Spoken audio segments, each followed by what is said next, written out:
how do I know if my ductwork needs cleaned? Well, it's a great question. There's currently no cleaning standard of like, oh, you have to get your ducts cleaned every 3 years. There isn't one of those right now, but we do have an inspection standard. And this says for residential, once a year, the air handler unit should be inspected.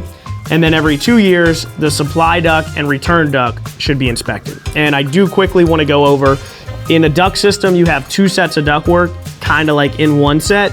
You have these ducts that are returned and they suck air out of the building or room, and it goes back to the HVAC unit to be heated or cooled, and then the supply ductwork pushes that out. Now, between your return ductwork and your unit, you have your filter. It's very likely that if someone comes and does an inspection on your system and looks in your return ductwork and then your supply, that the supply ductwork is gonna be much cleaner than the return ductwork, because the return ductwork doesn't have a filter, so the dirty air just goes right in there.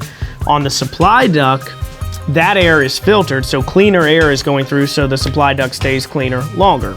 However, when we are doing an inspection, we don't really even care about the return, because like I said, that could give us a bad judgment of this system. We like to look in the unit and supply ductwork because that's past the filter, so which we know is the cleaner side. And if we know that the cleaner side is dirty enough where it needs cleaned, that's when we're like, okay, yeah, you're in the range to clean your ductwork. Now, we say as a general rule, 5 to 10 years, but the main thing is we try to look in the ductwork and keep it consistent with the rest of your house. So a crazy analogy is if I walked into a hoarder's house and there was cat poop on the floor and all kinds of crazy stuff, and I saw a little bit of dirt and dust in the ductwork, I'm probably not gonna tell them that's a problem. I'm probably gonna say, hey, like, the smell in your house isn't from the dust in the ductwork. It's probably from something else, obviously.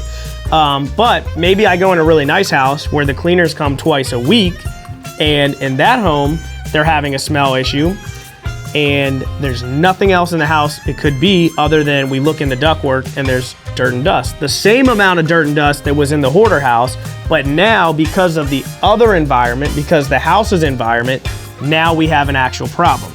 So the question of when I need my ducts cleaned or not, that is all predicated off of, are you having an issue? Is there a smell? Is there mold? Do your kids have allergies? Do you have allergies? Is there something going on? And the environment of the home surrounding that ductwork. Because the same air that's in the ambient air of the home and the air that's in the ductwork, it's the same thing. It just goes back and forth, circulates, rotates, gets filtered, yes, but the filters don't catch everything. So when we're looking at a duct system, we're really trying to judge, like, okay, looking in this duct system, seeing what's in there, do we think that that is a big enough a problem to affect this home? And like I said, if the home is a really clean home, or if we're at a hospital and it's an operating room and there's a little bit of dirt and dust in the duct, that's a big problem, because there's so much dirt and dust that we can't even see with our own eyes. If we look in the ductwork and we do see dust, we know a lot is in there. And that's a big deal in an operating room. Where if you're in a dusty barn and the duct has that same amount of dust, now it's not a problem. So it's really predicated off the rest of the home and what's going on.